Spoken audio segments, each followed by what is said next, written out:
കോഴിക്കോട് വടകരയിൽ ജനവാസ മേഖലയിൽ ഖബർസ്ഥാൻ പണിയാൻ മുസ്ലിം ലീഗിന്റെ പിന്തുണയോടെ RMP ഭരിക്കുന്ന പഞ്ചായത്ത് ഭരണ സമിതിയുടെ നീക്കമെന്ന വാർത്തയാണ്. എല്ലാ നിയമങ്ങളും കാറ്റിൽ പറത്തിയാണ് കനാലിനു വേണ്ടി ഏറ്റെടുത്ത സ്ഥലത്തിനോട് ചേർന്ന് ഈ ഖബർസ്ഥാൻ പണിയുന്നത് എന്നതാണ് വാർത്ത.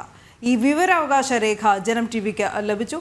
ഈ പ്രദേശത്ത് തന്നെ ഖബർസ്ഥാൻ പണിയണമെന്ന വാശിക്ക് പിന്നിൽ മറ്റ് പല ഗൂഢലക്ഷ്യങ്ങളുമുണ്ട് എന്നുള്ള ആരോപണം കൂടി ശക്തമാവുകയാണ്. അനഘ തന്നെയാണ് ഈ വാർത്തയുടെ വിവരങ്ങളും നൽകുക. അനഘ, ഈ ഖബർസ്ഥാൻ പണിയുന്നത് എന്ത് അടിസ്ഥാനത്തിലാണ്? ഈ കനാലിന് സമീപമുള്ള ഭൂമിയിൽ എന്ത് വിശദീകരണമാണ് അവർ നൽകുന്നത്?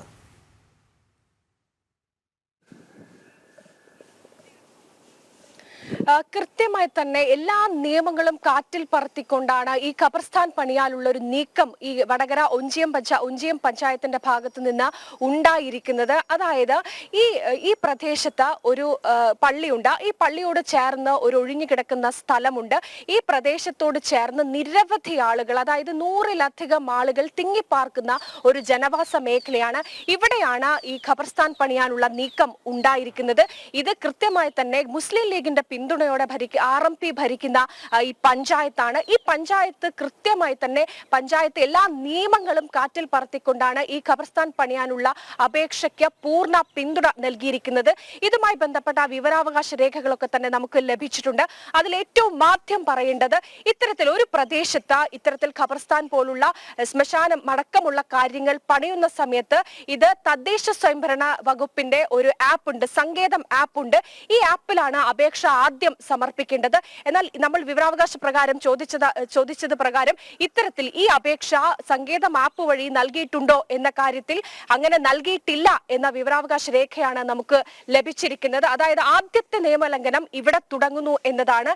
ഈ പഞ്ചായത്ത് സെക്രട്ടറിക്ക് നേരിട്ട് ഇതുമായി ബന്ധപ്പെട്ട അപേക്ഷ ഈ പള്ളിയുമായി ബന്ധപ്പെട്ട പള്ളി കമ്മിറ്റിക്കാർ നേരിട്ട് നൽകുകയാണ് ചെയ്തിരിക്കുന്നത്. ആദ്യത്തെ നിയമലംഘനം ഇവിടെ തുടങ്ങുന്നു. മറ്റൊന്ന്, ഇത്തരത്തിൽ ഒഞ്ചിയം പോലുള്ള ഒരു ഗ്രാമപ്രദേശത്ത് ഇത്തരത്തിലൊരു ശ്മശാനവുമായി ബന്ധപ്പെട്ട കാര്യങ്ങളൊക്കെ വരുന്ന സമയത്ത് അവിടെ ഗ്രാമസഭ കൂടണം. ആ സഭ കൂടി അതിൽ ഇത്തരത്തിലുള്ള കാര്യങ്ങൾ ചർച്ച ചെയ്യണം. അങ്ങനെ ഒരു ഗ്രാമസഭ കൂടിയിട്ടില്ല, ഇത്തരത്തിലൊരു കാര്യവും ചർച്ച ചെയ്തിട്ടില്ല എന്നതാണ് രണ്ടാമത്തെ നിയമലംഘനം. മറ്റൊന്ന്, ഈ വിഷയവുമായി ബന്ധപ്പെട്ട് പൊതുജനങ്ങൾക്കിടയിൽ വലിയ രീതിയിലുള്ള പ്രതിഷേധമുണ്ട്. അവർ സമരം സംഘടിപ്പിച്ചിട്ടുണ്ട്, കൃത്യമായി അവരുടെ പ്രതിഷേധം അറിയിച്ചിട്ടുണ്ട്. പക്ഷെ അതൊന്നും ഒരു മുഖവിലക്കെടുക്കാതെയാണ് പഞ്ചായത്ത് അധികൃതർ ഇപ്പോൾ മുന്നോട്ട് പോയിക്കൊണ്ടിരിക്കുന്നത്. മറ്റൊന്ന്, ഇതിനുമായി ബന്ധപ്പെട്ട ഈ സ്ഥലത്ത് ഇത്തരത്തിലൊരു ഖബർസ്ഥാൻ പണിയാനുള്ള ഒരു സ്ഥലത്ത് ഈ പ്രദേശവുമായി ബന്ധപ്പെട്ട എഞ്ചിനീയർ വന്ന് പരിശോധിക്കുന്ന ഒരു നടപടിക്രമങ്ങളുണ്ട്.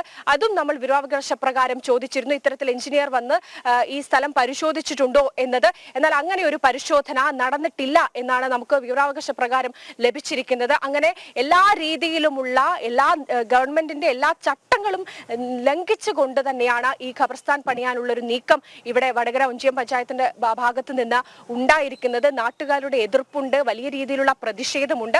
കാരണം ഈ പ്രദേശത്തോട് ചേർന്ന് ഒരു കനാലുള്ള സ്ഥലം അക്വയർ ചെയ്തിരിക്കുന്ന ഒരു സ്ഥലമാണ്. ആ കനാലിനെ വരുന്നത് പ്രതീക്ഷിച്ചിരിക്കുന്ന ഒരു വലിയ വിഭാഗം അവിടെയുണ്ട്. കാരണം ശുദ്ധജലം ലഭിക്കുന്ന ഒരു കനാലാണ് വരാൻ പോകുന്നത്. പക്ഷെ ആ കനാൽ വരുന്നതിനോട് ചേർന്ന് തന്നെയാണ് ഇവർ ഇപ്പോൾ ഖബർസ്ഥാൻ പണിയാനുള്ള ഒരു നീക്കം ഉണ്ടായിരിക്കുന്നത്.